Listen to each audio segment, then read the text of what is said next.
Sénateur Cardozo. Merci. Ma question s'adresse aux représentants du gouvernement ici au Sénat. J'aimerais revenir à une question que j'ai soulevée la semaine dernière, les développements dans la capitale nationale. J'en parle aujourd'hui parce qu'il y a deux nouveaux développements. Le gouvernement fédéral, à notre connaissance, a offert à la ville d'Ottawa plus de 26 millions de dollars pour acheter une zone autour de la rue Wellington.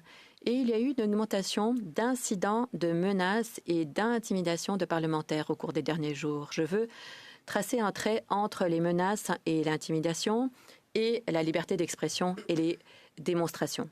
Donc, nous avons vu une augmentation des menaces. Ça veut dire que c'est dangereux pour les visiteurs et pour les parlementaires.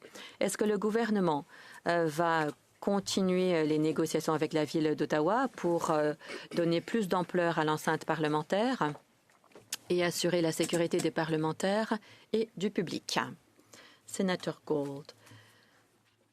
Merci, sénateur, de votre question. Merci de votre intérêt et de votre défense du dossier. Je n'ai pas de mise à jour, mais pour répondre à vos questions, on me dit que le Premier ministre et le maire se sont rencontrés pour parler de leur intérêt partagé visant à maintenir une ville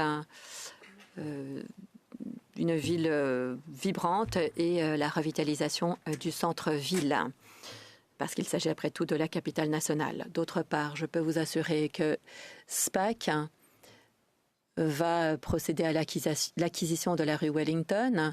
C'est une première étape pour répondre aux défis en matière de sécurité. Sénateur Cardozo, merci. Toujours pour ce qui est de la capitale nationale.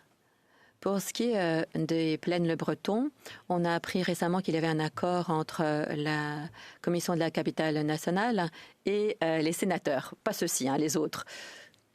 J'aimerais que le gouvernement